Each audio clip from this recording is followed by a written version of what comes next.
Alright, guys, so back here again with the fish guy, and today we are doing a little bit of a different topic. We are going to be doing episode 1, season 1 of Saltwater Tank podcast. So today, pretty much all we're going to be talking about is saltwater tanks and mistakes I've made, and although my saltwater tank is fairly new, I've still made some mistakes that you guys haven't seen and just that you guys don't want to do. So let's get right into the video.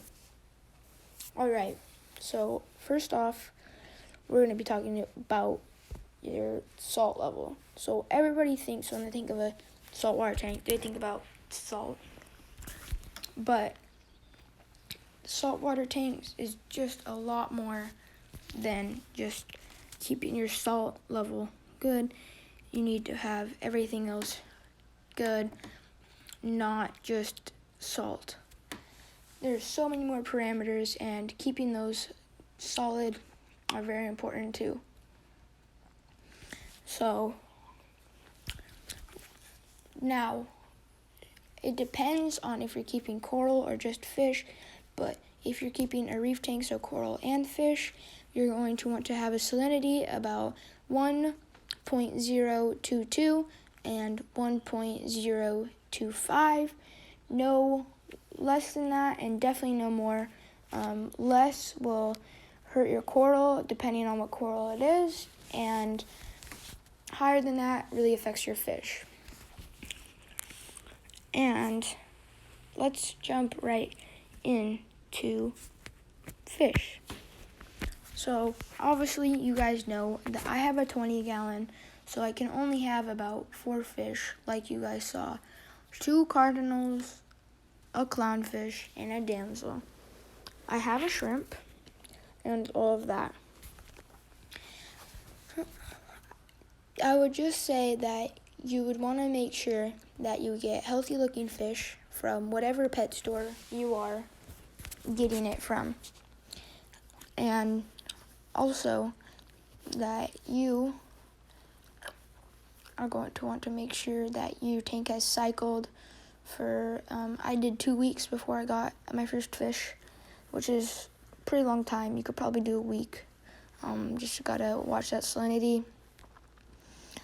Alright, number 3, or can I get through this stuff quick? Number 3, coral.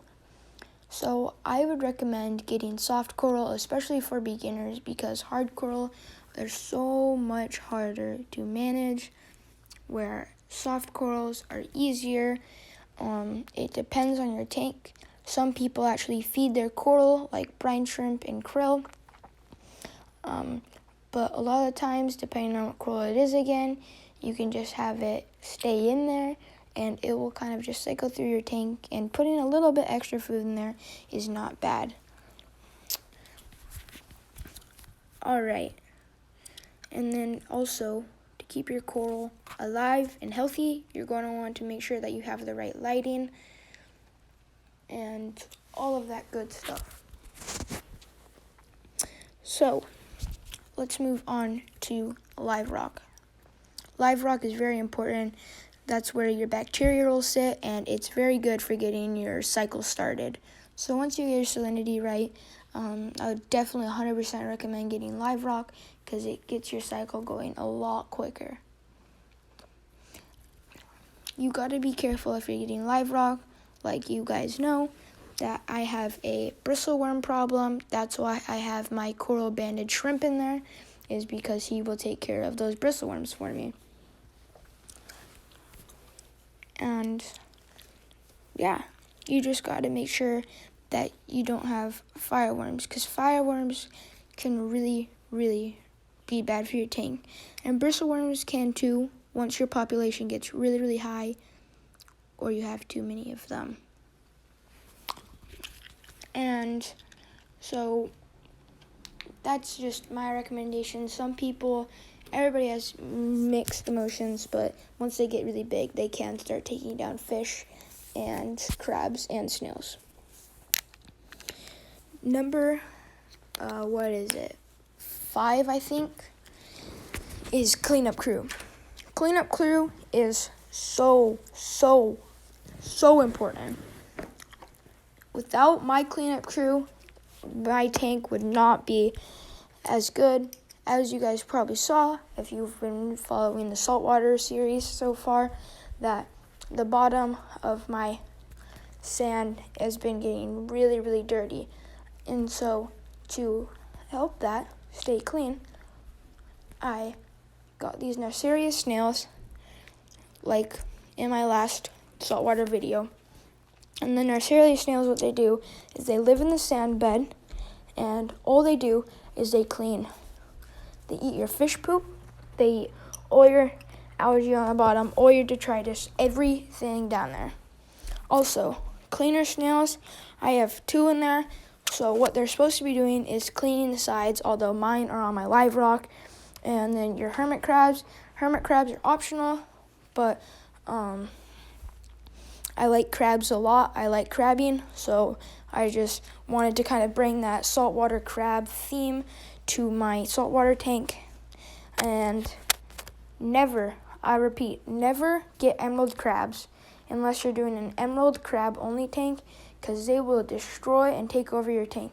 They'll destroy your coral, they'll eat your fish once they get bigger, they'll eat any of your snails, hermit crabs, they'll destroy your coral, they'll destroy everything. They'll even pick away at your live rock, and not eat it necessarily, just pick away at it and making it a bunches. Alright, number 6 is like water flow. So in my tank, I don't have any wave makers, and if you only have like a 10 gallon, 12 gallon, 15 gallon, 20 gallon, you probably don't need any wave makers depending on how good your filter does. In my tank, as you guys might know, that I do not have any wave makers, like I said. That's because my flow is super duper good and awesome. And your flow helps bacteria not settle and grow as easily, and some fish and corals really appreciate a lots of flow, and some don't too, but you just got to put them in the right location. Another thing that I forgot to mention, and this could go with the coral or this could go with the fish. Before you get anything, make sure that you search up how many fish can I have in whatever gallon tank you are having. It's going to probably say 4 to 5 fish for like a 20 gallon, depending on the size. Alright? And then you're also going to want to search up invertebrates. How many invertebrates? So coral, snails, hermit crabs, all of that good stuff. If you have too many, your tank will get crowded. All your chemistry, so all your chemicals, your nitrites, your phosphates, your ammonia, everything is going to crash. Your salinity is going to go bonkers. Everything's going to die. Your coral, your fish, it's going to be way too hard to restore.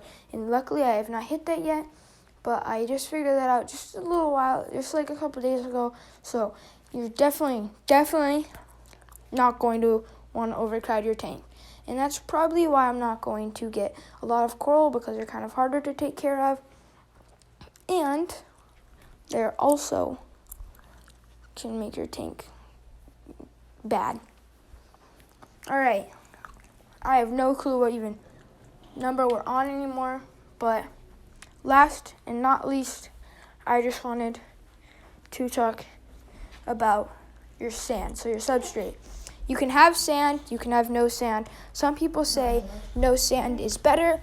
I like sand. It makes my tank look more natural, and I just would recommend it.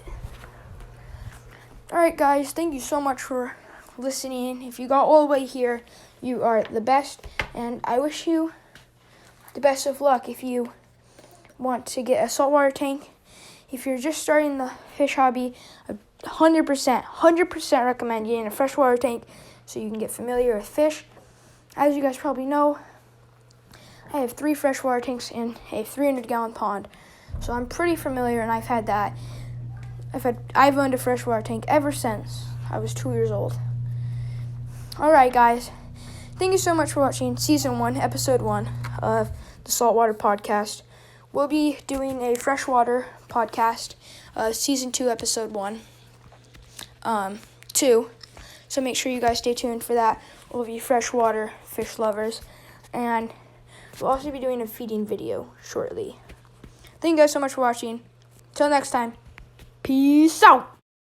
Down in the description, before we go, down in the description, there is a link to my website where you can type a question and I will answer it the best as I can about freshwater or saltwater fish, freshwater or saltwater tanks, how to set them up, and what you might need. Link down in the description. Go check it out. Holy grail.